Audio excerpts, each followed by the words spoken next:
voyez, aujourd'hui on est heureux d'accueillir M. Fontanet, comme vous le voyez aussi, qui travaille à l'Institut Pasteur, qui va nous présenter ces données et les réflexions qui sont extrêmement importantes pour l'ensemble de la collectivité, en particulier pour le corps médical, parce qu'on est effectivement dans une situation un peu nouvelle, il faut bien le dire, au niveau du corps médical, où on dispose de médicaments, et enfin de médicaments extrêmement efficaces, complètement efficaces contre un virus terrible qui est le virus C de l'hépatite, qui est effectivement un virus qui pose de très très gros problèmes, qui est le problème épidémiologique actuel en France et bien sûr dans d'autres pays.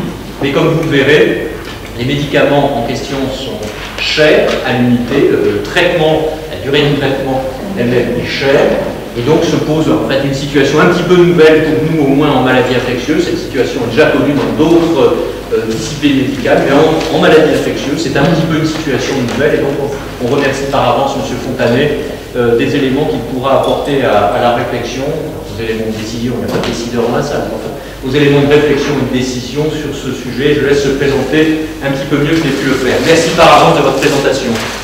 Merci beaucoup en tout cas d'avoir invité ici. Est-ce que je prends un micro? Pas nécessaire, ça va? Vous me direz hein, si vous sentez que ça faiblit, à ce moment-là je prendrai un micro. Donc, je m'appelle effectivement Arnaud Fontanet, je suis médecin épidémiologiste à l'Institut Pasteur. Je dirige une unité de recherche sur les virus émergents. Il est utile de vous dire que les derniers mois ont été très occupés avec Zika, virus Zika, mais mon activité de fond entre les émergences, qui me laisse de moins en moins de temps libre, c'est de travailler sur notamment l'hépatite C, où en collaboration avec des collègues de l'université de Heinsheim de Caire et de l'université du Caire, nous avons depuis 15 ans mené des recherches qui ont été financées en grande partie par l'ANRS et également par la Commission européenne, et qui nous ont permis de vraiment très bien caractériser une épidémie en Égypte, qui est tout à fait exceptionnelle, vous verrez, par son ampleur. C'est le pays où la prévalence de l'infection par le virus de l'hépatite C est la plus élevée au monde, et je vous raconterai un petit peu comment on en est arrivé là. Et un pays aussi qui est assez exceptionnel par l'implication, son investissement dans la lutte contre le virus de l'hépatite C, certainement parce que c'est le problème de santé publique majeur en Égypte, mais aussi parce qu'ils ont su très vite mettre en place un programme national de traitement, j'ai envie de dire unique au monde, et des négociations avec les compagnies pharmaceutiques qui leur ont permis d'avoir ces fameux traitements d'hépatite C dont on parlait tout à l'heure, à des prix défiant toute concurrence, puisqu'aujourd'hui, le sofosbuvir en Égypte est disponible pour un traitement complet à 1 000 $, contre 100 000 aux États-Unis, si vous rajoutez des plasvirs. Et même avec le générique égyptien, fabriqué localement, le coût du traitement est tombé à 300 $, ce qui est absolument exceptionnel. Donc je vous raconte un petit peu toute cette histoire sur la prochaine demi-heure, 40 minutes, et puis après, je répondrai très volontiers à vos questions. Donc, très vite, parce que je pense que beaucoup d'entre vous êtes familiarisés avec le virus de l'hépatite C lui-même. Une chose à retenir du virus de l'hépatite C, c'est qu'il n'a été finalement découvert, entre guillemets, que tardivement, en 1989, parce que c'est un virus qui pousse très mal sur des cultures cellulaires. Et il a fallu des techniques de biologie moléculaire assez poussées pour finalement l'identifier. Et donc, ne sont devenus disponibles pour des enquêtes épidémiologiques des tests de dépistage de l'ARN du VHC et des anticorps seulement dans le début des années 90. Donc, quand j'étais à votre place, pour ceux d'entre vous qui étaient étudiants en médecine, sur les bancs de l'école de médecine il y a cela longtemps, on parlait d'hépatite noire non B, post-transfusionnelle. Les patients faisaient, dans les suites d'une transfusion sanguine 2 mois plus tard, un ictère. On testait pour le A négatif, le B négatif, c'est une hépatite noire non B post-transfusionnelle. Et puis quand les tests sont devenus disponibles dans le début des années 90, on s'est rendu compte que l'immense majorité de ces fameuses hépatites aiguës noires non B post-transfusionnelles étaient des hépatites C. Sur les modes de transmission du virus de l'hépatite C, c'est avant tout le contact avec le sang d'une personne infectée par le virus de l'hépatite C. C'est un virus en fait qui serait probablement jamais venu nous embêter si on ne lui avait pas donné les moyens de venir infecter les hommes. Et les moyens d'infecter les hommes, c'est de vous mettre en contact avec le sang d'une autre personne. Et qu'est-ce qui pouvait mieux au contact avec le sang d'une autre personne qu'une transfusion sanguine ou une aiguille avec une seringue au bout? C'est effectivement tout ce qu'on a inventé pour les soins médicaux de base, ce sont les injections. Et c'est de là que sont nées les grandes épidémies d'hépatite C partout dans le monde. On peut très facilement retracer après les années 50, l'arrivée du virus de l'hépatite C dans les pays dits industrialisés, soit transfusion sanguine et soins médicaux, soit toxicomanes, les gens qui injectent des drogues par voie intraveineuse. Et vous avez ici les principaux modes de transmission, avec en plus des procédures invasives comme la chirurgie et la toxicomanie par voie intraveineuse. Il y a deux modes de transmission, tatouage, acupuncture, etc., qui sont quand même plus marginaux. Il y a des cas très bien décrits qui montrent que effectivement c'est un mode de transmission, mais qui contribue quand même relativement peu à l'épidémie elle-même. La transmission mère-enfant, très classiquement, vous verrez partout que 5% des enfants nés de mères infectées par le virus de l'hépatite C vont être infectés eux-mêmes. Ce chiffre mériterait d'être visité et probablement plus faible. Il est également plus élevé quand la mère est co-infectée par le VIH. Et puis enfin, la transmission sexuelle a été un sujet de débat qui, aujourd'hui, pour faire des choses simples, dans un couple hétérosexuel sur le long terme, le risque de transmission est extrêmement faible, de l'ordre de 1 pour 100 000 actes sexuels avec une personne infectée. Mais là, on parle des couples monogames, italiens, japonais, sur lesquels ces études au long terme, sur des dizaines d'années, ont été menées. Au point que le CDC américain, qui est quand même connu pour être très à cheval sur précaution, etc., ne recommande pas l'utilisation de préservatifs quand vous avez des rapports sexuels avec des personnes infectées par le virus de l'hépatite C, parce qu'on sait que le risque est infime. Cette idée a été un petit peu chahutée dans les années 2000, après l'introduction des antirétroviraux, à l'occasion d'épidémies qui ont eu lieu à Amsterdam, New York, Paris, dans les communautés homosexuelles, où il y a eu des épidémies d'hépatite aiguë C transmises sexuellement, avec deux caractéristiques particulières. Un, la personne qui faisait l'hépatite aiguë C était toujours co-infectée par le VIH. Et deux, il s'agissait de rapports sexuels traumatiques. Et autant on a beaucoup parlé dans les années 2000, les choses sont devenues un petit peu moins visibles aujourd'hui. On en parle moins des épidémies d'hépatite aiguë C transmises par voie homosexuelle. Mais c'est bon de le connaître, et c'est vrai que ça a quand même un peu pris en défaut le dogme qu'on avait de dire que c'était un virus qui se transmettait très peu sexuellement. L'histoire naturelle de l'hépatite C est importante à connaître parce qu'elle conditionne énormément la prise en charge des patients et l'interprétation des données épidémiologiques.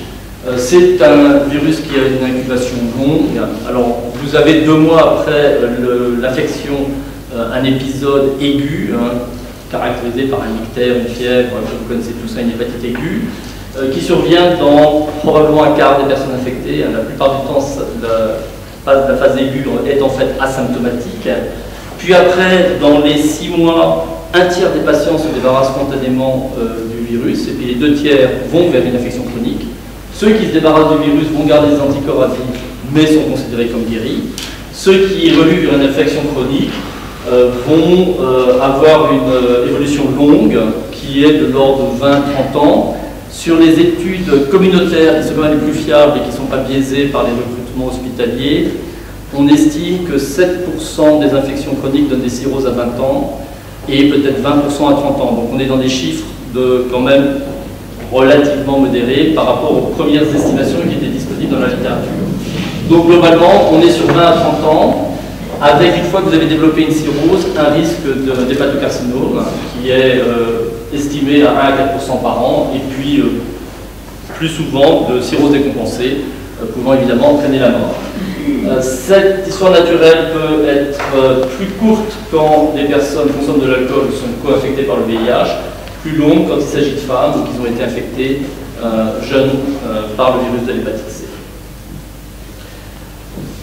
Mondialement, vous avez des chiffres variés qui circulent sur quelle est la prévalence de l'hépatite C dans le monde. J'ai mis ici plutôt la fourchette basse, et je pense que plus on fait des enquêtes aujourd'hui, plus on se rend compte que les premières estimations dont on disposait étaient des surestimations. Il y avait 80 millions de personnes aujourd'hui infectées chroniquement par le virus de l'hépatite C dans le monde, avec une prévalence plus élevée dans les pays du Sud comparé aux pays du Nord. Les pays les plus touchés sont l'Égypte, le Pakistan et la Mongolie, également la Géorgie, très touchée.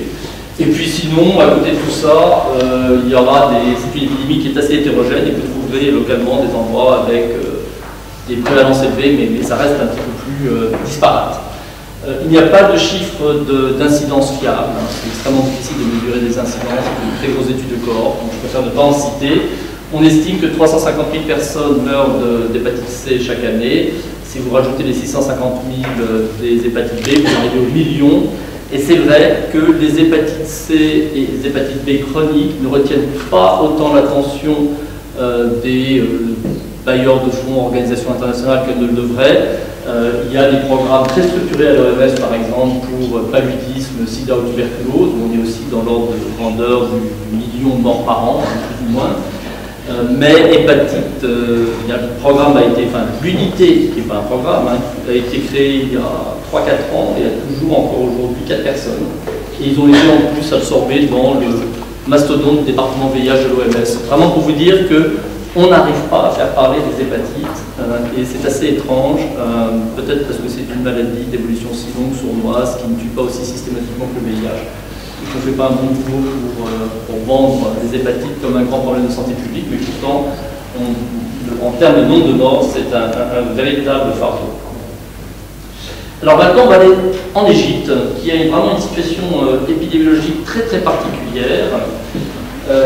Comme je vous le disais, les premiers tests n'ont été disponibles que dans le début des années 90 pour faire mener des enquêtes épidémiologiques. Et pour l'Égypte, le premier retour qu'ils ont eu du genre on a un problème avec l'hépatite C est venu des travailleurs migrants qui partent dans les pays du Golfe, l'Arabie Saoudite et les pays voisins, où une population importante d'Égyptiens adultes jeunes vont travailler, renvoient de l'argent d'ailleurs dans leur famille à partir de l'Arabie Saoudite. Et l'Arabie Saoudite, quand les tests sont devenus disponibles, s'est mise à tester systématiquement tous les travailleurs qui voulaient venir en Arabie Saoudite, en plus de ce qu'ils faisaient pour le VIH et l'hépatite B. Et là, un tiers des jeunes hommes adultes, on va dire 30, 50 ans, qui voulaient trouver un emploi ou partir en Arabie Saoudite pour y travailler, se sont refusés l'entrée sur la base d'une sérologie hépatite C positive. Donc le gouvernement égyptien a très tôt été alerté sur un problème majeur en relation avec l'hépatite C, et parce qu'on touchait au portefeuille, puisque c'est quand même des ressources de devises très importantes pour le pays et ces travailleurs qui renvoient l'argent chez eux, le gouvernement égyptien s'est rapidement mobilisé pour essayer de mieux comprendre déjà l'origine de cette épidémie et puis comment lutter contre cette épidémie. Alors une enquête a été menée en 1996 chez les 10-50 ans sur un échantillonnage représentatif de la population égyptienne, et vous avez ici les résultats. On y voit que l'Égypte, comme vous le savez, est un pays qui vit dans le Nil. Hein, donc ça, vous avez le Nil figuré. Normalement, vous avez le désert à gauche à droite, mais on ne voit pas trop. Et en zone rurale, le delta du Nil ici et en Haute-Égypte, des prévalences chez les 10-50 ans étaient de l'ordre de 26-28% considérables. Hein, 15 fois supérieur à ce que vous verriez en Europe, par exemple. Alors qu'au Caire et à Alexandrie, la situation était moins grave, mais restait quand même extrêmement préoccupante. Et donc, ces données, cet échantillonnage représentatif de la population a confirmé l'impression que le gouvernement égyptien avait d'avoir un problème majeur, tel qu'on l'avait compris avec ces migrants qui revenaient d'Arabie Saoudite. Le deuxième élément, c'est quand on a pu commencer à séquencer les virus égyptiens, on s'est rendu compte qu'ils étaient très homogènes, ils étaient tous du même génotype. Il y a aujourd'hui 6 voire 7 génotypes du VHC. Et tous appartenaient au même génotype 4 et étaient assez homogènes dans ce génotype 4, laissant entendre qu'il y avait une introduction unique d'un virus qui s'était propagé massivement dans le pays et qui finalement n'a pas laissé la place aux autres génotypes pour venir. Et quand nos collègues égyptiens se sont interrogés sur qu'est-ce qui a pu permettre l'introduction d'un tel virus de façon si massive dans le pays, ils sont revenus vers les campagnes de traitement de la bilharziose qui ont lieu dans les années 60 et 70. Alors la bilharziose, vous le savez, est une parasitose endémique qui en Égypte infectait la quasi-totalité de la population. Tous les enfants étaient infectés puisque c'est un parasite transmis quand vous marchez les pieds dans l'eau par les mollusques qui y sont, et que tous les enfants égyptiens avaient les pieds dans l'eau autour du Nil et donc étaient infectés très jeunes. Un traitement de la bilharziose est devenu disponible au XXe siècle et a commencé à se matérialiser de façon puisse être utilisé à large échelle à travers des sels d'antimoine qui se donnaient par des injections intraveineuses, et un traitement au sel d'antimoine pour la bilharziose comportait 16 injections espacées d'une semaine, donc une période d'à peu près 4 mois, Et le gouvernement égyptien, quand ce traitement est devenu disponible, a souhaité mettre en place une campagne de masse de traitement sur l'ensemble du pays. Donc ils ont un peu payé le prix d'être un pays suffisamment avancé pour organiser des campagnes de masse de traitement, de se mobiliser à ce point-là, sans pour autant avoir anticipé les risques d'une campagne de la sorte, pour peu que la transmission par voie intraveineuse d'un agent infectieux, quel qu'il soit, n'ait pas été suffisamment prise en compte dans la façon avec laquelle les injections étaient faites. Je vous en parlerai un petit peu plus tard et vous comprendrez mieux finalement comment on est arrivé à cette catastrophe en Égypte. Mais ce qui a permis à mes collègues de Einstein de confirmer cette hypothèse des traitements de masse de la bilharziose à l'origine de l'épidémie égyptienne a été d'avoir recueilli dans les registres du ministère de la Santé, selon les différents gouvernorats, les quantités de traitement de sel d'antimoine administrés aux populations par classe d'âge. Et quand ils ont fait ce que vous voyez ici, en pointillé un index d'exposition par classe d'âge au traitement au sel d'antimoine, tel que vous donnez les registres du gouvernement sur 4 grandes régions d'Égypte, et que vous calquez la courbe de prévalence VHC observée, vous voyez bien que les deux courbes se superposent très bien. Et ce papier qui est publié dans le Lancet a été quand même le premier qui a vraiment amené des arguments dont on avait besoin pour pouvoir dire ce sont ces traitements de la bilharziose qui très vraisemblablement sont à l'origine de l'épidémie égyptienne. Alors, avec mes collègues de Einstein, on a travaillé depuis, vous voyez, 2002, ça commence à faire du temps, en Égypte, et notamment on s'est installé dans un des villages qui est au nord-ouest du Caire, à 1h30 du Caire, dans le delta du Nil, un village tout à fait typique de ce qu'on retrouve dans le delta, et on a fait commencer par une enquête de prévalence qui était le début d'une cohorte qu'on a suivie pendant 10 ans. Cette enquête de prévalence a permis d'étudier la prévalence de l'hépatite C par âge et par sexe chez une population de 4000 personnes, et vous avez ici une image typique d'un village égyptien en 2002 en termes de prévalence pour le virus de l'hépatite C. Alors vous voyez déjà que chez les hommes, on atteint des prévalences de 50%, majeur, massif, quand on est dans les 40 à 55 ans. Chez les femmes, c'est un petit peu plus faible, on est à 30%, mais c'est quand même considérable bien évidemment. Et puis on observe qu'il y a une différence homme-femme assez marquée dans la tranche d'âge 40-55 qu'on ne retrouve pas chez les plus jeunes et un petit peu moins chez les plus âgés. Alors qu'est-ce que vous avez ici? Vous avez ce qu'on appelle en épidémiologie un effet de cohorte. Vous avez les gens qui sont dans ces classes d'âge avec une prévalence plus élevée, sont ceux qui, 35 ans plus tôt, avaient entre 5 et 20 ans et étaient la cible des traitements de la bilharziose qui étaient administrés dans les mêmes villages. Comme c'est une maladie, d'une part, une infection, d'une part, dont un tiers guérisse après 6 mois après l'infection, d'autre part, qu'il y a une incubation très longue, comme je vous le disais précédemment, eh bien, ces gens-là sont toujours vivants.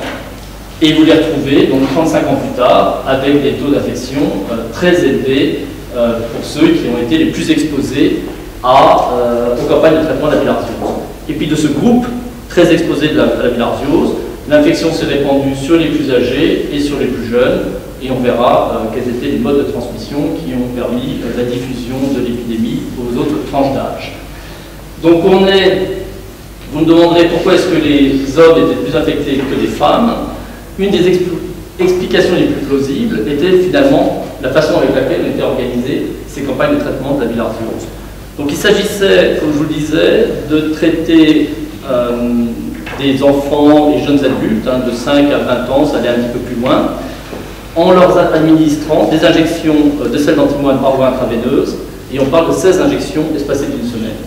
Il y avait en fait des petits camions mobiles qui allaient dans les villages à l'époque, et admettons qu'ils venaient dans un village donné toutes les semaines, tous les mercredis. Ils arrivent, ils font sortir tous les enfants de l'école, ils les mettent en ligne, et là il y a une petite équipe de 4-5 personnes qui préparait les injections de sel d'antimoine.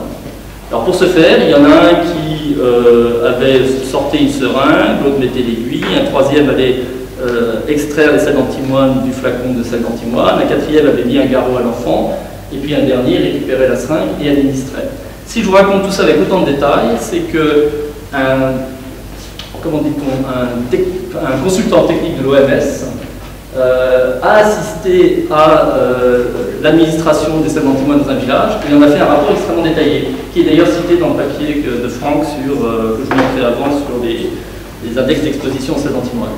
Et donc il raconte exactement comme je vous le dis actuellement, tout le processus de préparation de ces ampoules et de ces seringues, et comment les enfants recevaient leurs injections, et il a chronométré, il fallait en moyenne 5 secondes pour injecter un enfant. Donc ça va extrêmement vite. Hein. Une injection intraveineuse chez un enfant, pas toujours facile de trouver la veine, enfin bref.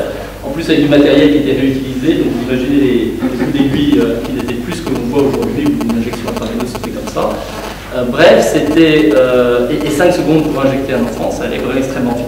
Ils étaient tous en ligne. On était à la sortie de l'école. On revient à l'idée, pourquoi plus d'hommes que de femmes? Probablement parce que plus de garçons scolarisés que de filles. Et puis, malheureusement, bon, donc ils avaient peut-être 4-5 aiguilles à disposition. Il y avait une espèce de marmite avec de l'eau bouillante dans lequel les aiguilles et seringues étaient remises une fois qu'on venait de faire une injection. Mais dès qu'on avait 25 secondes plus tard besoin de prendre la même aiguille, parce qu'il y avait 4-5 aiguilles et 4-5 seringues là, on retombait sur une aiguille qui était restée peu de temps dans de l'eau, qui, on l'espère, était bouillante, mais peut-être pas finalement. Et on voit un peu quand même comment tout ça se met en place, avec le risque d'infection pour peu qu'il y ait quelques enfants qui étaient atteints du virus de l'hépatite C dans la file. Mais là où le système était encore plus pernicieux, c'est qu'un enfant qui serait infecté à la 3e semaine, par exemple, va revenir à la 4e semaine pour sa nouvelle injection, puis à la 5e semaine. Et vous savez que quand vous êtes infecté par le virus de l'hépatite C, votre virémie commence à apparaître 2 jours après, et elle atteint son maximum à 1-2 semaines, avant que le système immunitaire se mette en place et permette de la faire redescendre. Et donc des enfants qui étaient avec des virémies extrêmement élevées dans la file revenaient pour finir leur cycle d'injection, pour recevoir leur sas d'injection, et là étaient extrêmement contagieux pour tous les enfants qui étaient derrière. Et sur la base de ce qu'on sait aujourd'hui, sur les quelques accidents qu'on observe, il y a encore de toutes petites épidémies d'hépatite C iatrogène en Europe et aux États-Unis. Ces accidents surviennent très souvent lors de la réutilisation de flacons d'anesthésie pour des opérations qui se font à la chaîne sur une matinée. Vous avez plusieurs patients qui sont vus par un même médecin et une anesthésie à chaque fois. Et les quelques études de cas qui ont montré des petites épidémies en milieu hospitalier en Europe et aux États-Unis, c'est très souvent le flacon d'anesthésie qui est réutilisé 2 fois sur le même patient et donc contaminé si ce patient est infecté par le VIH, et après réutilisé pour un autre patient. C'est bien sûr des choses qu'il ne faut pas faire, complètement à l'encontre des principes d'utilisation du matériel d'anesthésie, mais bref, avec des gens qui ne travaillent pas bien, ça arrive, et c'est comme ça que se font les quelques accidents qu'on voit chez nous. Mais je serais guère surpris, les flacons d'antimoine, une fois reconstitués et dans lesquels on avait puisé pour faire les injections intraveineuses, aient été rapidement contaminés et servaient finalement de véhicule de contamination pour l'ensemble des enfants qui suivaient. Là, c'est un peu plus spéculatif, mais par analogie à ce qui arrive aujourd'hui quand il y a des épidémies d'hépatite C en milieu hospitalier, je serais vraiment très peu surpris que ce soit le cas. Donc voilà où on en est. Une épidémie donc, qui aujourd'hui touche 30% de la population adulte. On a, par des questionnaires, retrouvé que avoir reçu des traitements de la bilharziose avec celle d'antimoine, peut-être 30 ans plus tôt, est effectivement associé avec le risque d'être infecté par le virus de l'hépatite C aujourd'hui. C'est une information qui doit être assez fiable parce que même 20-30 ans plus tard, vous pouvez vous souvenir quand même que quand vous étiez enfant, vous étiez dans ces grandes campagnes de traitement. Moi-même, je me souviens des médecins qui venaient vérifier notre immunisation par le BCG, donc certainement beaucoup moins traumatique que ce que nous avons vécu. Et on est retourné dans le même, pour récupérer donc, les registres de traitement de la bilharziose de ce même gouvernorat, et on a retrouvé que les traitements ont été administrés des années 60 à 82 avant que le praziquantel ne remplace les sels d'antimoine. Le praziquantel se donne par voie orale pour le traitement de la bilharziose et a été la fin de la contamination oncologique. Et les index d'exposition qu'on avait chez les hommes particulièrement collaient très bien avec ce qu'on observe sur notre courbe de prévalence. Donc dans ce village, on a retrouvé les éléments qui avaient déjà été suspectés lors de la grande étude nationale. Alors, que se passe-t-il aujourd'hui? J'ai les chiffres de 2008, j'aurais presque pu vous montrer les chiffres de 2015 qui vont être très bientôt officiels.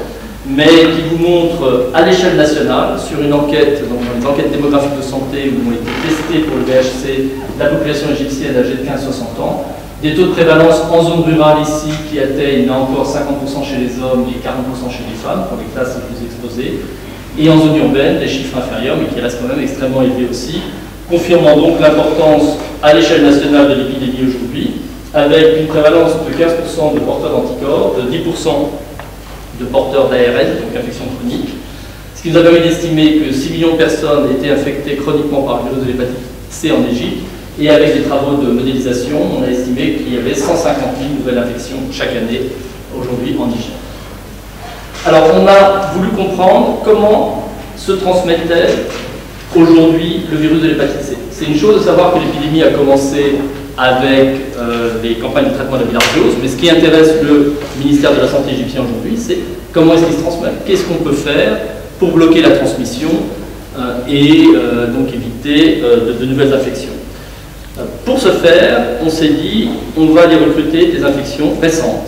Comme ça, on pourra savoir qu'est-ce qu'ont fait les individus qui viennent d'être infectés dans les 3 à 6 mois précédents, qui pourrait expliquer leur infection. Et puis bien sûr, on prend un groupe témoin pour comparer les pratiques dans les deux groupes, une étude cas témoin typique.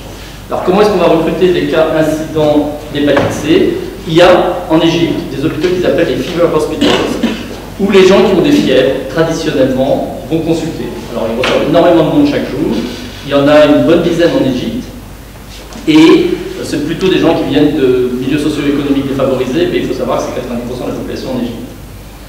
Donc, dans ces fever hospitals, on en a choisi 4 pour ces études. On a sensibilisé les médecins en leur disant, quand vous avez des gens qui viennent avec une fièvre, s'ils ont un ictère en plus, testez-les pour l'hépatite C, enfin d'abord pour des enzymes hépatiques, confirmez qu'ils ont une hépatite, et s'ils ont une hépatite, testez pour les différentes hépatites A, B et C, et on leur a apporté un soutien, notamment pour faire un dépistage d'ARN du VHC qui est un peu plus difficile à faire. Ce faisant, sur 10 ans, on a réussi à recruter 500 patients avec hépatite C, ce qui est très difficile à faire si on veut le faire en France par exemple, parce que l'incidence est beaucoup plus faible. Et je vous donne ici un exemple des résultats de cette étude cas témoin, où vous avez ici les sujets avec hépatite aiguë C, là il y en a presque 100, des témoins qui sont des personnes qui étaient arrivées dans le même hôpital avec le même jaunisse, mais au diagnostic se sont avérées avoir des hépatites aiguës A, avec un mode de transmission donc très différent de l'hépatite C, et donc une bonne série de témoins pour notre étude. Et puis on a pris des témoins familiaux, des gens de la même famille que les sujets qui ont l'hépatite aiguë C. À tous ces gens-là, on leur a mis sous le même questionnaire, en focalisant sur les périodes de 1 à 3 mois avant le début de l'ictère, mais en allant jusqu'à 6 mois s'il le fallait, et on leur demande, est-ce que vous avez été à l'hôpital, est-ce que vous avez eu la chirurgie, est-ce que vous avez eu des injections, quel type d'injection, etc., etc. On a revu à peu près une centaine de procédures dans ces questionnaires. Je vous montre ici les procédures iatrogènes les plus typiques qui étaient dans ce questionnaire, et qui vous montrent que chez les sujets avec hépatite aiguë C, il y en avait 16% qui, dans les, on va dire, 1 à 3 mois précédents, avaient été admis à l'hôpital, 8% qui avaient eu de la chirurgie, etc. Stitches, c'est les points de suture. Et vous avez les mêmes proportions pour la série témoin hépatite aiguë A et pour les témoins familiaux. Et on voit bien que la proportion est plus élevée pour un certain nombre de procédures chez les sujets avec hépatite aiguë C comparé aux autres, et ça se traduit par des autres ratios, des augmentations du risque associées à ces procédures qui vont de l'ordre de 3 à 5 pour les procédures les plus à risque. On parle donc de chirurgie, on parle de points de suture, on parle d'injections intraveineuses. Curieusement, les injections intramusculaires ne sont pas ressorties. C'est intéressant parce qu'on en avait 14% chez les patients avec hépatite aiguë C, donc on disait, on pourrait bien être un candidat, mais on avait la même proportion chez les séries témoins. Et c'est pour ça que vous avez toujours besoin d'avoir des séries témoins dans ces études, parce que sinon vous auriez faussement attribué aux injections intramusculaires la responsabilité des hépatites aiguës qui avait suivi. Ce que ça vous dit surtout, c'est que les Égyptiens, entre guillemets, aiment bien les injections intramusculaires, et c'est un des problèmes dans la transmission de l'hépatite C aujourd'hui. Le recours aux injections est très important en Égypte, c'est avec d'autres pays du Moyen-Orient, des pays où on a des taux d'injection les plus élevés au monde, parce que les gens aiment bien recevoir des injections, et je pense que ça les motive. Donc il y a du travail à faire pour supprimer des injections qui ne sont pas nécessaires et les diminuer de façon générale. Donc ça c'est les perfusions, les infusions, qui aussi, vous voyez, sont quand même assez répandues. 5% des gens ont vécu des perfusions en population générale dans les 3 mois précédents, ça fait quand même énormément. c'est j'ai un petit coup de fatigue. Il y a des gens qui se déplacent chez vous et qui vous posent une perfusion, hein, ça se fait à domicile. Donc c'est pas. Il y a tout un système dans les quartiers de personnes qui font des injections pour vous, où le pharmacien va venir et va venir vous poser une perfusion pour que vous alliez mieux. Donc c'est des choses qui sont beaucoup plus répandues que ce qu'on peut voir ailleurs. Ce qui était intéressant pour nous, c'est de regarder par exemple les transfusions sanguines. À l'évidence, la transfusion sanguine est une pratique à risque dans un pays où, dans les banques de sang, ils peuvent être parfois réactifs. Et même s'ils savent évidemment qu'il faut tester pour les anticorps anti-VHC et tout le reste, il y a des moments où ils font des transfusions dans des conditions qui ne sont pas optimales parce que on n'a pas reçu des réactifs depuis 2 mois, etc., etc. Ça doit être importé de l'extérieur, c'est compliqué. Enfin bref, on est. Mais ce qui est intéressant ici, c'est que personne n'a eu de transfusion. Donc, on n'est pas en train de dire que les transfusions en Égypte ne sont pas une pratique à risque de transmission du virus de l'hépatite C, mais simplement, c'est une pratique qui est rare. Et étant rare, même si elle contribue, elle va contribuer peu à l'épidémie dans son ensemble. Tandis que les injections intraveineuses qu'on retrouve chez ici, ces fameuses perfusions, qui sont des pratiques, des sutures, hein, qui sont des pratiques très fréquentes, elles vont être associées avec une transmission quantitativement beaucoup plus importante et contribuer à la dynamique de l'épidémie. On a également voulu savoir si il y avait une transmission au sein de la maisonnée.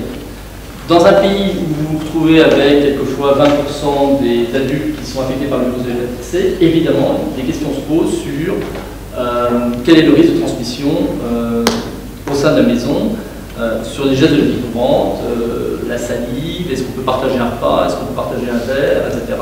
Vous savez qu'on recommande de façon traditionnelle de ne pas réutiliser le rasoir d'une personne qui est affectée par le virus de l'hépatite C. Il y a quelques petits ustensiles pour lesquels il faut faire attention dès que c'est coupant et qu'il peut y avoir du sang dessus, mais sinon il n'y a pas d'autres mesures particulières dans une vie quotidienne avec quelqu'un qui a le virus de l'hépatite C, il y a pas de mesures particulières à suivre. Là, pour répondre un peu à cette question, on est parti de 100 patients qui avaient des hépatites aiguës C, on a testé les membres de leur famille pour les anticorps, puis pour l'ARN chez ceux qui étaient positifs, puis on a séquencé, et on a fini par trouver 3 pairs, PAIRES, un homme et une femme, d'ailleurs en couple à chaque fois, pour lequel on retrouvait exactement la même séquence chez le patient qui était venu avec une hépatite aiguë C et ce membre de la famille, qui laissait entendre que le virus était passé de l'un à l'autre et vraisemblablement de celui qui était resté dans la famille à celui qu'on a vu à l'hôpital avec l'ITER. On n'a pas réussi sur ces couples d'ailleurs à savoir comment la transmission s'était faite. On ne remet pas du tout en cause le concept que la salive est très peu contagieuse, infectante. Parce que, en fait, ils ont très bien pu s'infecter, un peu comme je le racontais, par des gestes iatrogènes partagés. Par exemple, dans les familles, souvent, vous avez une seringue et des aiguilles qui sont réservées à la famille. Ils se disent, si on va à l'hôpital et qu'on a des injections là-bas, ils vont réutiliser des seringues et on va se faire infecter. Donc, pour se protéger, on a la seringue et les aiguilles pour la famille. Pour peu qu'il y ait une personne dans la famille qui soit infectée et qu'elle soit réutilisée, dans les résultats même que c'est une maladie attrapée à l'hôpital. Et c'est pour vous dire que dans ce contexte-ci, on n'est pas en train de dire qu'il y a des modes de transmission différents que ceux qu'on connaît, qui s'appellent les transmissions iatrogènes, au sein de la maisonnée. De même que dans le village que je vous montrais avant, on a eu, sur un suivi prospectif, des enfants qui se sont infectés successivement dans la même famille. Et c'est en allant dans le questionnaire, on a retrouvé qu'en fait, quand ils allaient chez le dentiste, la mère arrivait avec ses 3 garçons, et puis le dentiste les voyait tous les 3 et ne nettoyait pas ses instruments tous les 3 parce qu'ils étaient dans la même famille. C'est qu'après, quand ils changeaient de famille, que là, ils changeaient ses instruments ou les nettoyaient un petit peu. Mais du coup, un des gamins avait infecté ses 2 frères, simplement, probablement, on n'a pas pu le montrer de façon spécifique, mais cette anecdote pour moi est bien restée en tête, comme quoi les pratiques familiales dans le cadre de soins peuvent être à l'origine de contamination, et c'est peut-être ce qu'on a vu ici. Alors, au total, on a mis en évidence effectivement que les procédures iatrogènes étaient toujours très importantes dans la transmission du virus de l'hépatite C en Égypte aujourd'hui.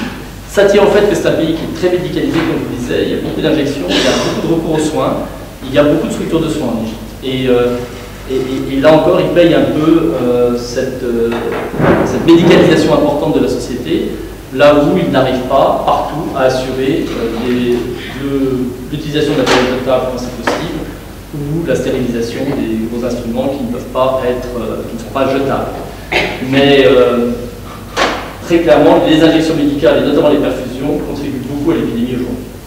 Et puis ce qu'on a vu apparaître, et je ne vous ai pas montré de données là-dessus, mais on en parlait très brièvement juste avant de commencer, on s'est rendu compte que au fil des questionnaires, que la toxicomanie par voie intraveineuse était devenue un vrai problème au Caire, ce qui au début avait été très difficile à mesurer. Nos collègues égyptiens ne souhaitaient pas qu'on fasse mention à la toxicomanie dans notre questionnaire en nous disant vous allez vexer les gens, ils vont plus vouloir répondre à votre question. Donc ça, c'est les questions que vous mettez à la fin de votre questionnaire. Vous arrivez, vous commencez avec des choses tout à fait, entre guillemets, innocentes.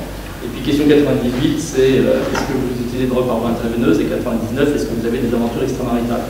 Mais ça, c'est une pratique de questionnaire, parce que comme ça, vous savez qu'à la fin, vous êtes grillé et vous avez eu vos 98 questions. Donc là, nos collègues égyptiens étaient là-dessus effectivement très prudents.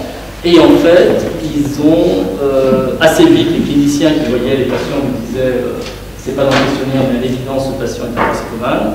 On a pu l'introduire progressivement dans les questionnaires et se rendre compte que finalement, en population générale, dans nos séries témoins, 2% des adultes utilisaient des drogues par voie intraveineuse, et 10% par les patients avec l'hépatite B, C. Donc quand même, une prévalence élevée de toxicomanie par voie intraveineuse.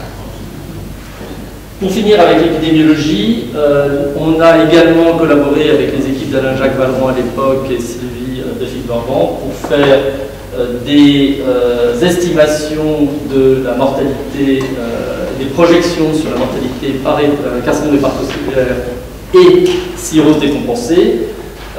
Ce qui est important ici, c'est de voir que le maximum de décès par hépatocarcinome, et là c'était pour toutes les infections qui étaient survenues avant l'an 2000, on n'avait même pas inclus tout ce qui pouvait arriver après parce que la modélisation était faite à ce moment-là, on voyait que le pic de décès par hépatocarcinome, on l'attend plutôt en 2030-2040, et pour les cirrhoses décompensées, un peu plus tôt en 2020, en l'absence de traitement.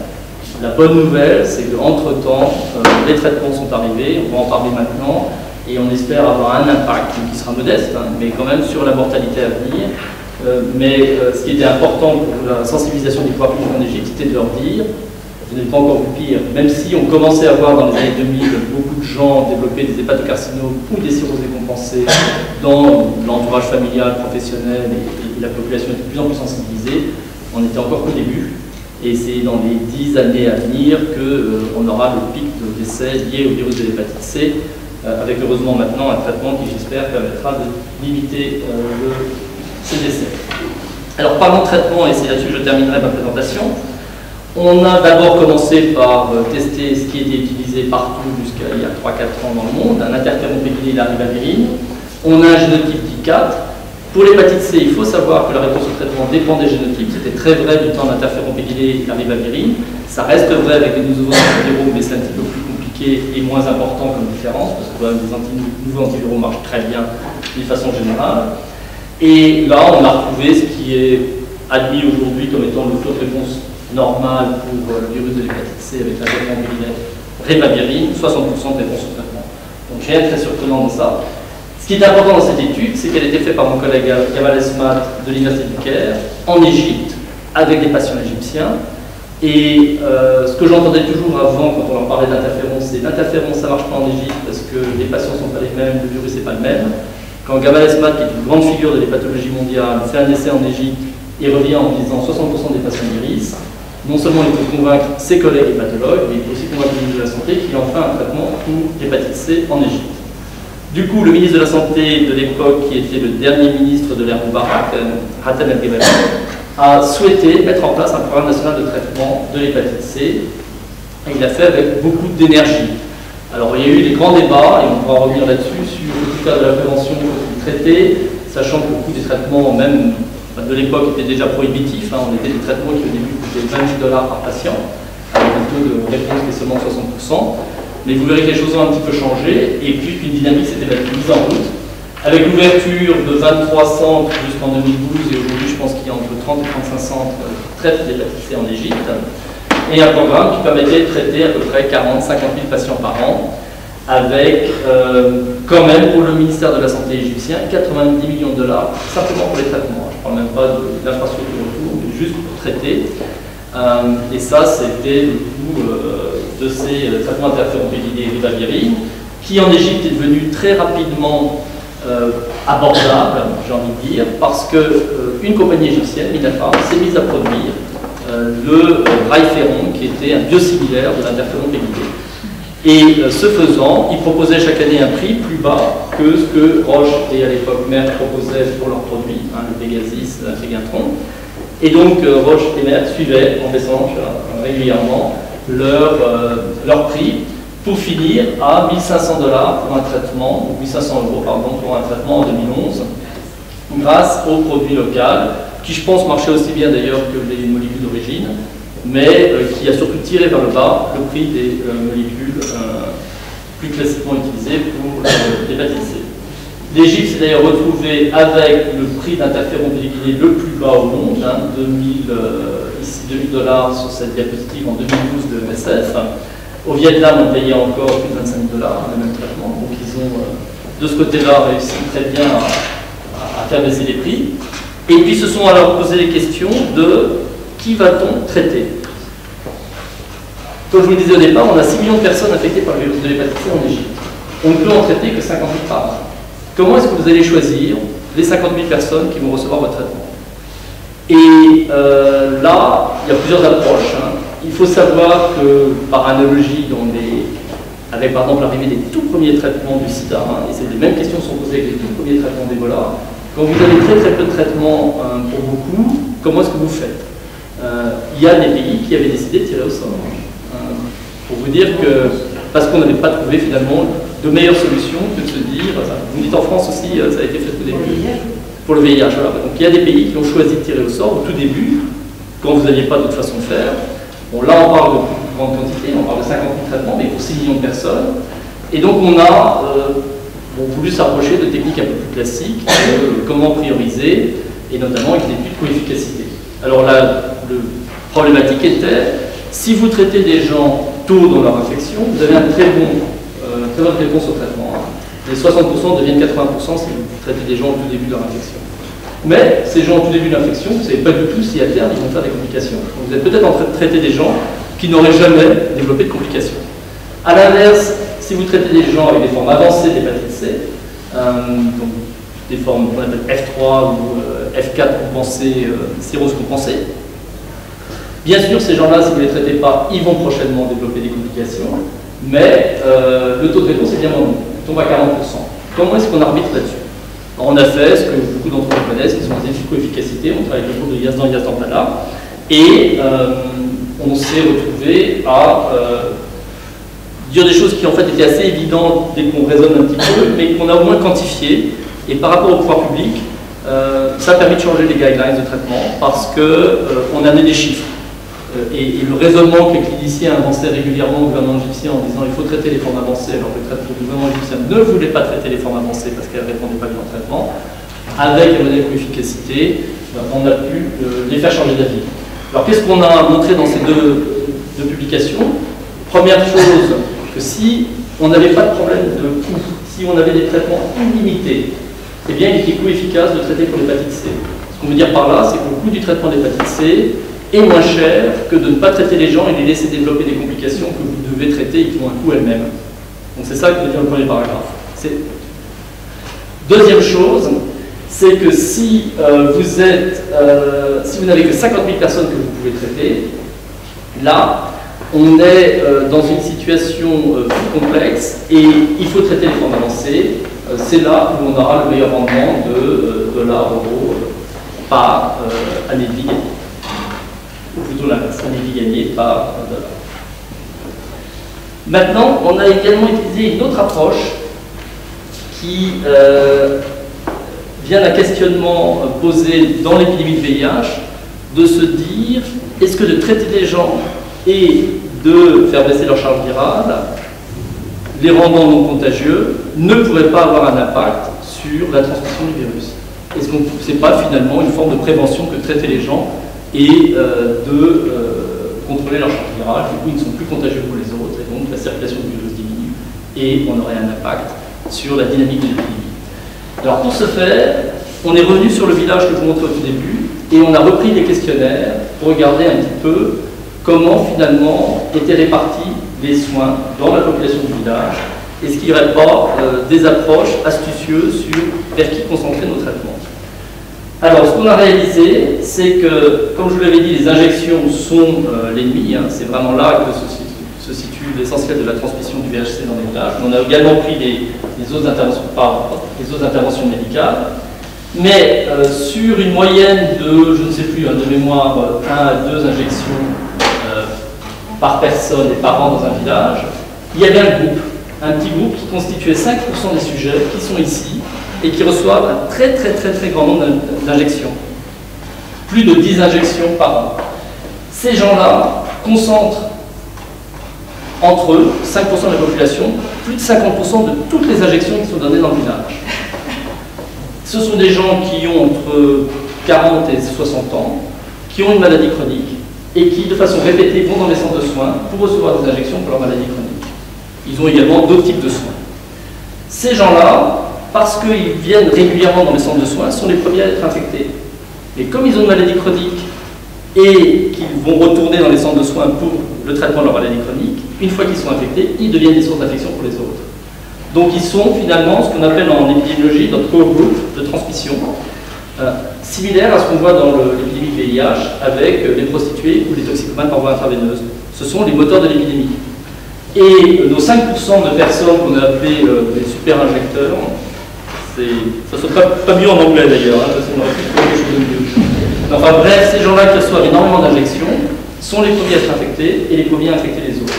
Et notre question après a été de se dire, qu'est-ce qui se passe si on concentrait les traitements sur ces gens-là pour les rendre non virémiques et de fait qu'ils ne soient plus infectieux pour les autres. Donc on a construit le modèle sur toutes les données du village qu'on avait, parce qu'on a des questionnaires sur 10 ans de pratiques médicales, mais également d'incidence, et donc on données extrêmement bien détaillées de ce village. Et on est parti du nombre de reproductions.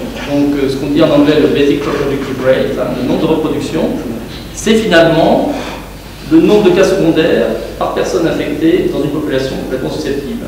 Chaque personne infectée, combien de personnes va-t-elle infecter pendant sa vie de malade? Et ce nombre de reproductions, on l'a estimé dans le village à 3,5 en absence d'intervention. Donc chaque personne infectée par le virus de l'hépatite C dans ce village, durant ces 30 ans de personnes infectées, allait en infecter 3,5 autres. Que se passe-t-il si on traite et donc on a un impact sur la charge virale? Donc pour examiner ça, on a fait plusieurs scénarios. On a fait un premier scénario où on va traiter ce qu'on fait classiquement, ce qu'on appelle ici treating late, tardivement. C'est on attend que les gens aient des symptômes pour les traiter, qu'ils se présentent naturellement, qu'ils aient un check-up, qu'ils ont une fibrose avancée, on les traite. On attend en moyenne pour cette simulation 15 ans. C'est ce qui se passe habituellement. Mais évidemment, pendant ces 15 ans-là, ces gens-là ont pu être contagieux pour les autres. L'autre scénario, c'est on met en place un dépistage très rapproché, où on identifie les gens tôt après leur infection, et on les traite en moyenne 1 an et demi après qu'ils se soient infectés. C'est le treating early que vous voyez ici, et qui donc correspondrait vraiment à des dépistages extrêmement précoces. Et grâce à ça, les gens n'ont pas eu le temps de contaminer les autres, puisqu'ils ont été traités tôt. Autre scénario, c'est l'efficacité du traitement. On a soit l'interféron pégylé qui va guérir à 60% des gens, soit des nouvelles molécules, et à l'époque, on était encore en 2014, on avait mis 80 à 95%. Aujourd'hui, on ne garderait que 95%. Les nouveaux traitements guérissent 95% des patients. Et puis enfin, soit on traite toute la population des gens infectés dans le village, c'est ce que vous avez ici en allant de 0 à 100%, soit on ne traite que nos 5% de super transmetteurs, des locaux. Et ce que vous voyez ici, c'est que si vous comparez le scénario treating late, où on attend pendant 15 ans que les gens aient développé des symptômes pour les traiter, mais ils n'ont plus infecté d'autres, finalement, qu'on en traite 5% ou qu'on en traite 100%, on a à peu près le même impact sur le nombre de reproductions, sachant qu'avec un traitement très efficace, si on traite tout le monde, on arrive presque au 1, qui pour le nombre de reproductions est le niveau d'équilibre où chaque personne en affecte une seule. Et on veut évidemment que le nombre de reproductions devienne inférieur à 1 pour que l'épidémie s'arrête, parce que c'est à partir du moment où chaque personne en infectera moins d'une dans sa vie, l'épidémie va s'arrêter. Donc on y est presque, et avec les mêmes résultats en traitant que 5 personnes plutôt que 100%. Si vous traitez précocement, évidemment vous avez des résultats, parce que les gens n'ont pas eu le temps d'infecter les autres, Et pour peu que vous ayez une molécule très efficace, on arrive à faire des choses quand même impressionnantes. Et même avec le core group, assez vite, on se rapproche du 1 en ne traitant que 2-3% des gens qui seraient les plus médicalisés finalement dans le village. On a répété cet exercice avec un scénario où on met en plus de la prévention. On essaye de diminuer chez les gens le nombre d'injections, par exemple, non nécessaires, ou d'utiliser des pratiques d'échange d'aiguilles. Je ne vais pas détailler ces courbes qui sont, enfin ces graphiques qui sont un petit peu complexes, mais regardez simplement que votre nombre de reproductions, vous voulez qu'ils soient inférieurs à 1, donc vous pouvez aller dans le bleu. Et si vous commencez à traiter tôt, et là on n'est que sur le core group, où vous traitez à peu près 5, vous êtes avec des traitements efficaces à 90%, on arrive très vite dans le bleu, pour peu qu'on arrive aussi à diminuer le nombre d'injections. Donc, on se rend compte avec ce modèle, qui n'est qu'un modèle, que cibler des personnes très médicalisées qui sont les moteurs de l'épidémie vous donne un impact sur la transmission elle-même. Alors, notre conclusion était de dire traiter tôt, avec des molécules efficaces, et là je mettrais certainement 95% aujourd'hui, en ciblant ces sujets très médicalisés. Ça reste un modèle, c'est complètement fictif. L'intérêt quand même, c'est que par rapport à ce que dans le VIH a été écrit au sujet des groupes, les co-groupes que sont les prostituées et les toxicomanes, ce sont des groupes vulnérables et qui vous échappent le plus souvent, qui sont stigmatisés, qui ne viennent pas spontanément au centre de santé. Là, ce sont des gens qui, par définition, ils sont hyper médicalisés, donc vous les repérez très vite, ils viennent vous voir au centre de santé. Le job, maintenant, ça n'est plus que de sensibiliser le personnel de santé en disant, si vous avez des gens qui viennent de façon répétée, très médicalisés, testez-les pour l'hépatite C. S'ils sont positifs, vous les traitez en priorité. S'ils sont négatifs, vous vous assurez qu'ils ne s'infectent pas. Et vous les testez très régulièrement. Comme ça, s'ils s'infectent, vous les traitez tôt. Et donc le scénario treat early, avec une population qui s'auto-identifie et vient vers le centre de santé, n'est pas si absurde que ça. Mais on est dans du modèle, donc il faut prendre ça avec des pincettes. Simplement aujourd'hui en Égypte, dans les recommandations de prise en charge des patients, il y a des recommandations classiques, on a, et je vais vous expliquer, commencer par traiter les formes les plus avancées, mais il y a aussi cette recommandation de traiter les sujets très médicalisés, et c'est quelque chose qui, je pense, pourrait avoir un impact sur la dynamique de l'épidémie. Alors, la thérapie de VHC, comme vous le savez, a connu une révolution dans les dernières années. On est aujourd'hui avec des molécules qui ont des taux de guérison de 95 à 100%, qui sont en plus plutôt bien tolérés par voie orale. C'est vraiment un miracle, à une exception près, c'est le prix. Le sofosbuvir de Gilead, et alors je ne connais pas les chiffres exacts qui se sont stabilisés, je ne serais pas surpris qu'en France, il en vous avez dit 40 ou 50 000 euros 55 000 euros, auxquels il faut rajouter une autre molécule. Aux États-Unis, je crois qu'on est à 84 000 $. Et ça, c'est pour le sofosbuvir seul. Donc, il y a un obstacle majeur, évidemment, à la prise en charge des patients. Sur l'Égypte, les choses se sont passées un peu différemment parce que Gilead avait bien compris que leur situation devenait intenable par rapport aux pays du Sud où le nombre de patients touchés par le virus de l'hépatite C était très élevé, très proche de la situation connue au moment où les premiers antirétroviraux sont arrivés dans les années 90, en 95 à 2000, les antirétroviraux sont arrivés, et où on se rendait compte que l'essentiel des patients atteints du sida étaient en Afrique subsaharienne et qui n'avaient pas accès au traitement. Or, Gilead a également un programme Access pour le sida, notamment le monofovir, et ils se sont dit, on va rendre disponible nos traitements de l'hépatite C, sofosbuvir et l'imidazovir, via un programme de fabrication de génériques en Inde. Il y a 6 ou 7 compagnies en Inde qui fabriquent les génériques et qui peuvent revendre des génériques de Gilead à un certain nombre de pays. L'Égypte a été le premier pays concerné, il y en a aujourd'hui un peu plus de 100, à des prix qui ne doivent pas excéder 1 000 $ pour le traitement. Donc un traitement de 3 mois. Donc l'Égypte a été pionnière dans les négociations avec Gilead et a réussi à obtenir ces prix tôt.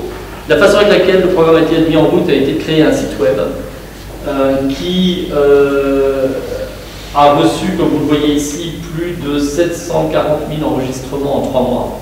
Donc très rapidement, le bouche à oreille a vraiment fonctionné, les gens ont envoyé des dossiers où ils racontaient leur hépatite, niveau de fibrose, charge virale. Là-dessus, ils étaient invités à se présenter dans un des 30 centres de traitement qui sont dans le pays. 450 000, quand j'ai fait ces diapos, c'était 3-4 mois après le début du programme, s'étaient déjà présentés au moment où on présentait ces résultats, avec 200 000 qui avaient fini leur screening complet à l'hôpital, et les formes les plus avancées qui ont été traitées en priorité, puisque c'était ça l'objet des résultats de l'efficacité. En 2015, 125 000 patients ont été traités. On en est arrivé à un stade maintenant où on a vidé le réservoir des F3 et F4, des formes les plus avancées. Donc aujourd'hui, les indications ont été élargies à toutes les hépatites chroniques, sans critères de fibrose, mais tout en encourageant bien sûr à dépister les formes les plus avancées s'il en restait. Enfin, toutes celles qui étaient sur la liste ont déjà été prises en charge. Gilead avait très peur d'un détournement des molécules, qui serait évident quand vous avez des cartes de prix de 1 à 100, on peut imaginer des pharmacies qui se mettent en place pour faire venir des flacons de Sovaldi dans des pays où le traitement est beaucoup plus cher. Et il y a tout un système donc, de code barre sur les flacons qui permet de tracer complètement les traitements. Le patient reçoit en arrivant son flacon, il a un traitement d'1 mois, il revient un mois plus tard, on lui fait une charge virale. Si elle est positive, on arrête son traitement parce que ça veut dire soit que le Sovaldi n'est pas efficace chez lui ou elle, soit qu'il n'a pas utilisé son traitement intégralement. Donc on arrête. Et puis il y a actuellement des régimes plus complets qui peuvent être proposés aujourd'hui, mais ce n'était pas le cas au début. Et on sait, si une bouteille est retrouvée à un endroit où elle ne devrait plus être, on saurait la retracer grâce à code barre et comprendre où a lieu la fuite. Pour l'instant, à ma connaissance, il n'y a pas eu de détournement. Et je crois que d'ailleurs dans le VIH, mais vous me corrigerez peut-être, je ne suis pas eu conscience de marché parallèle qui se soit créé à grande ampleur. Je ne crois pas. Après, les traitements étaient beaucoup plus facilement remboursés pour le VIH, donc c'était pas. Alors que là, en Europe et aux États-Unis, les traitements ne sont pas remboursés, donc la tension est beaucoup plus forte pour obtenir ces fameuses molécules. Si vous alliez en Égypte aujourd'hui pour vous faire traiter pour l'hépatite C, c'est possible. Pas dans le programme gouvernemental à 1 000 $, mais vous pouvez aller acheter en pharmacie votre traitement pour un prix 3 fois supérieur. Donc vous pourriez aujourd'hui aller, si vous avez l'hépatite C, vous avez un billet d'avion, vous allez voir les pyramides et vous repartez pour 3 000 $ avec un traitement d'hépatite C au lieu de 300 $, 100 000 $. Voilà. On peut faire un peu du tourisme médical, faire un petit business autour de ça, mais dans les pharmacies privées, vous pouvez obtenir le traitement 3 fois plus cher que sur le pharmacie. Les traitements qui sont utilisés, je vous les ai indiqués ici, avec une préférence pour sofosbuvir d'aclatazivir. C'est des traitements de 3 mois. Pour les patients avec des formes avancées, on rajoute de la ribaféline. Et les coûts, comme je vous l'indiquais, du sofosbuvir en générique, c'est 240 $ par mois, donc 720 pour 3 mois. Et le générique, même fabriqué en Égypte maintenant, du sofosbuvir, est à 100 $ par mois. Donc 300 $ pour un traitement, 3 mois de sofosbuvir. Les indications se sont maintenant complètement élargies. Au début, c'était F3-F4, maintenant, tout patient peut être traité. Et puis un suivi avec de plus en plus, la réponse virologique soutenue ne sera pas évaluée 12 semaines après la fin du traitement, ce qui est encore la recommandation internationale, mais 4 semaines, parce qu'ils ont du mal à avoir une fois que les gens sont guéris, ils ne reviennent pas 12 semaines plus tard. Donc ils se disent autant avoir une information au moins 4 semaines plus tard. Ils en rateront quelques-uns, à peu près 20% des rechuteurs seront ratés à 4 semaines. Donc on a un projet NRS qui se fait, où on suit en vie réelle dans 3 centres du Caire, qu'est-ce qui se passe réellement et les mesures qui sont plus rapprochées, des patients. On a également des échantillons de sang de départ et des échantillons chez les patients en échec à la fin pour essayer de regarder s'il n'y a pas l'apparition de résistance. Sur le sofosbuvir, c'est une molécule qui a peu de chances de voir des résistances apparaître, mais si elles apparaissent, ce sera probablement le gîte. Donc on essaie de suivre ça de près. Et puis on met en place tout un système de recueil d'informations avec des tablettes iPad parce qu'actuellement il y a une telle quantité.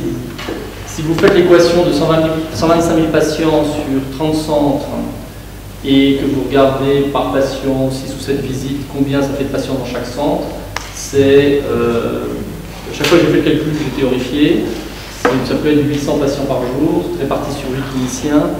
Vous devinez un petit peu ce que représente, et donc le recueil des données est extrêmement difficile, et avec cette tablette, on espère arriver à quelque chose d'un petit peu plus systématique. Ça, c'était les premiers patients qu'on voyait. Bon, juste pour vous dire que ce sont des hommes et femmes, plutôt 55 ans en moyenne, des index corporels élevés à 30. Ce sont en Égypte, les gens sont un petit peu enveloppés. Et au début, pas mal de sévatiques et de dialytiques. La prise en charge du traitement se fait par le gouvernement chez soit les 2 tiers des patients à peu près, ou une assurance gouvernementale, un health insurance et une assurance gouvernementale pour les fonctionnaires. Donc il y a en gros 15% des patients qui payent de leur poche, et qui, quand ils vont dans les centres de traitement nationaux, payent le prix de $1000. Sinon, les autres patients sont pris en charge directement par le gouvernement ou par une assurance quand ils sont fonctionnaires. Aujourd'hui, grâce à ces nouvelles molécules qui finalement sont disponibles par voie orale, peu d'effets indésirables, des traitements qui vont vraisemblablement dans les 2 ans qui viennent être raccourcis à 10 semaines, chaque nouvelle pathologie, une nouvelle molécule encore plus forte que les anciennes. Donc on est vraiment arrivé à des choses qui deviennent exceptionnelles, font que bientôt c'est la durée c'est un traitement thérapeutique un peu long. Il y a vraiment des traitements qui pourraient être très facilement décentralisés. La difficulté reste aujourd'hui d'avoir une indication de présence de virus dans le sang au départ et de l'absence de virus dans le sang après la fin du traitement. L'ARN du VHC, là je parle pour les pays du Sud, ça reste quand même quelque chose qui demande une PCR et un peu compliqué sur des laboratoires centralisés. Les équipes essayent de mettre en place un dépistage de l'antigène corps du VHC, c'est un peu compliqué techniquement, c'est pas encore au point. Mais le jour où on aura un test simple, idéalement en point of care, au lit du malade, qui vous permettra de dire cette personne a une infection chronique, on lui donne son traitement 8 semaines, on reteste 3 mois plus tard, il n'y a plus rien.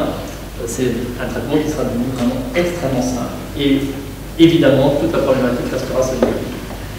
Il n'est pas exclu que des grandes organisations internationales se mettent à bouger au Fonds mondial, très sollicités pour subventionner les traitements d'hépatite C. Ils ont résisté jusqu'à présent parce qu'ils disent si on fait, ça va être toutes les autres maladies qui vont nous dire il faut aussi les traiter gratuitement. Donc, pour l'instant, ils ne font que sida, tuberculose et paludisme. Mais des grands philanthropes pourraient être intéressés. Pour l'Égypte, on travaille avec on travaillait presque, j'ai envie de dire, avec les fondations du Golfe, enfin avec la chute des cours du pétrole, on a beaucoup moins d'écoute que l'on avait il y a 2 ou 3 ans.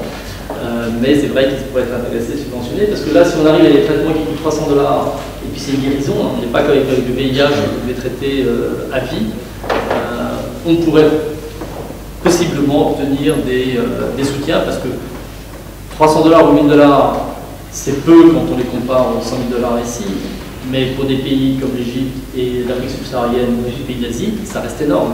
Que ce soit pour le gouvernement ou pour les individus, c'est des sommes considérables. Quand vous voyez déjà que sur le paludisme, avec un traitement à $1, vous avez 600 000 enfants qui meurent chaque année, bon, il y a des questions logistiques et beaucoup de choses qui viennent derrière, mais $300 ou $1000, ça reste encore des sommes considérables. Tant que ce ne sera pas subventionné, on n'y arrivera pas. Mais techniquement, on aimerait bien avoir ce petit outil qui vous permettrait au lit du malade de dire il y a du virus et il n'y en a plus, avec une sensibilité suffisante pour que quand vous dites qu'il n'y en a plus, c'est vraiment qu'il n'y en a plus. Donc, qu'est-ce qui va arriver à terme? Sur les pays industrialisés, la démarche que je vous racontais de se concentrer sur des patients transmetteurs, etc., clairement, il y a, comme vous le savez, très peu de transmission maintenant au niveau des soins. L'hépatite C, c'est quasiment disparu. C'est parmi les toxicomanes que c'est la transmission dans les pays industrialisés. Et des programmes qui rajouteraient à toutes les mesures de prévention des traitements d'hépatite C pourraient vraiment avoir un impact majeur sur la circulation du virus. Les Australiens ont maintenant un programme d'éradication très dynamique autour des communautés toxicomanes et vraisemblablement ils vont, un peu isolés, mais ils vont, en traitant tous les toxicomanes, avoir un impact majeur sur l'hépatite C. Je pense qu'eux peuvent, à terme, et c'est ce qu'il faut propose éliminer l'hépatite C, il y aura des réinterventions et ils sont en mesure. Bon, je parle de l'Australie qui est dans ce domaine assez avancé. Sur les pays à ressources limitées, la prévention reste très importante. Dans la plupart de ces pays, c'est quand même des soins qui sont les sources de contamination. Difficile, les mesures de lutte contre la transmission dans les milieux de soins sont difficiles. Je prends l'exemple de l'Égypte. Ils sont tous évidemment conscients qu'il ne faut pas réutiliser les aiguilles, etc. Mais ils n'en ont pas les moyens. Tout simplement, quand on commence à discuter derrière la porte, et nous on travaille avec l'anthropologue en parallèle d'une enquête épidémiologique, qui allait rester à observer le travail de fond, très vite elle a vu les failles du système, qui évidemment dans nos questionnaires n'apparaissent pas. Et ça vient sur toute l'utilisation du marché parallèle des injections qui se fait dans les familles, etc., avec les gens dans le quartier qui font des injections. Et ça vient pour les soins. Un cathéter pour une coronarographie coûte à peu près 1 000 €. En France, on les jette. Là-bas, vous n'allez pas les jeter. Vous les réutilisez. Après, si vous les stérilisez correctement, ça devrait aller. Mais si vous n'avez qu'un seul... je regarde les gens qui font des gastro pendant la matinée, ils en ont 12, ils ont en fait 2 fibroscopes, ils n'ont pas 12 fibroscopes. Ils en auront un pour les patients VHC+, et un pour les patients VHC-. Vous voyez tout de suite comment les choses peuvent mal tourner. Donc on est sur des situations qui font que de bien faire de la lutte contre la transmission des agents blood-borne en anglais, ça a un coût et c'est une des vraies limites aujourd'hui. Ce qui va avoir un très gros impact sur l'épidémie dans le monde elle-même, c'est le fait que toutes les épidémies, qu'elles soient dans les pays du Nord ou les pays du Sud, sont des épidémies d'avant les tests, des années 60 et 70, soit les histoires de Villardos en Égypte, en Cameroun, il y a un peu les mêmes choses qui sont passées, on ne sait pas très bien si c'est le maladie du sommeil ou autre chose. En Europe, aux États-Unis, c'était des transfusions avant que le dépistage soit possible, les toxicomanes au début, etc. Aujourd'hui, si vous regardez les courbes d'hépatite C en prévalence, elles ont toute un pic qui se fait quand même entre 50 et 70 ans. Et pour les pays du Sud, en Égypte aujourd'hui, tout ce que je vous ai montré, vous faites vous déplacez de 10-15 ans vers la droite, c'est des proches de l'espérance de vie. Et globalement, on s'attend dans les 20 ans à venir à ce que la très grande majorité des gens qui étaient affectés par le virus d'hépatite C meurent en partie d'hépatite C, d'autres raisons. Et il y aura certainement un très grand impact sur les prévalences qui vont rester derrière l'hépatite C dans le monde. Donc pour les ministres de la Santé des 15 années à venir, il y aura des grandes victoires sur l'hépatite C qui viendront simplement du fait que les patients qui ont l'hépatite C sont un bon moment de dire, voilà, regardez l'efficacité de ce qu'on a fait. Je termine juste en remerciant mes collègues. Donc au Caire, on a travaillé avec l'Université du Caire, l'Université Ain Shams, des Fever Hospitals, et puis à Paris, beaucoup de collègues des hôpitaux, de l'INSERM et de l'Institut Pasteur. Je vous remercie.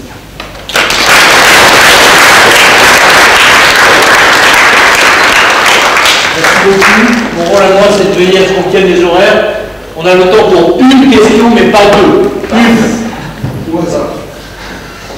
Je suis désolé. C'est un jeu, j'ai absolument pas réussi. Non, mais c'est... J'aurais dû avoir la montre là-bas. Alors, est-ce qu'il y a une question? Vous décidez maintenant. Allez, une question. Concernant la science globale. Allez, Philippe, allons-y, on n'a plus le temps pour les politesses. J'ai parlé à toi. qui n'avait pas donné la science globale, et l'incidence en France est assez approximative, parce qu'il n'y a pas de déclaration obligatoire. En France, en fait, seule la modélisation pourrait permettre, avec des enquêtes transversales répétées, il y avait une enquête en 2004, je crois, en France, par INBS, qui est ancienne. Il faudrait la répéter et là-dessus faire un peu de modélisation, mais il y a... Mais pourquoi il n'y a pas de déclaration obligatoire? Qu'est-ce que reste le frein alors qu'elle s'est mise en place pour le VIH, pour l'hépatite B? Parce que nous, les primo-infections de VHC récentes, c'est pas c'est sexuel, c'est polycanal. Et donc, c'est probablement un mode de transmission qui privera sur sur la toxicomanie par exemple. Parce que les données d'incidence actuelles qu'on peut rencontrer dans les rapports récents sont fondées sur des extrapolations qui datent des années 90. La question de déclaration était... Enfin, je pense qu'il faut étudier les mérites de la déclaration pour ce qu'elle peut apporter, et pas pour avoir des estimations d'incidence, parce que de toute façon, il y aura énormément de patients qui vont vous échapper, qui ne seront pas dépistés, etc. Donc, pour arriver à vous donner un calcul d'incidence, vous devez être à peu près exhaustif. Et sur le sida, ça a marché parce qu'on faisait le sida, la déclaration de sida, et après des rétrocalculs pour arriver à estimer les incidences. Mais sinon, ça a été beaucoup basé sur les enquêtes finalement de prévalence de VIH qu'on a faites dans les pays du Sud des femmes enceintes et d'autres groupes sur le pays du Nord, mais beaucoup les femmes enceintes aussi. Donc, pour avoir un caractère assez exhaustif, on est quand même sur de l'enquête populationnelle, prévalence, etc. Les systèmes de déclaration, vous ne déclarez que les gens qui se présentent et pas ceux que vous n'aurez pas en consultation. C'est une infection qui est quand même asymptomatique pendant extrêmement longtemps. Et vous risquez quand même de passer à côté de beaucoup. Mais déjà, la déclaration obligatoire, c'est du diagnostic. Oui. Marie, je suis désolé, mais vraiment, nous devons libérer l'amphi, mais peut-être, s'il y a d'autres questions, on peut peut-être les poser dans un autre lieu. Ça, c'est pas impossible. Merci encore pour votre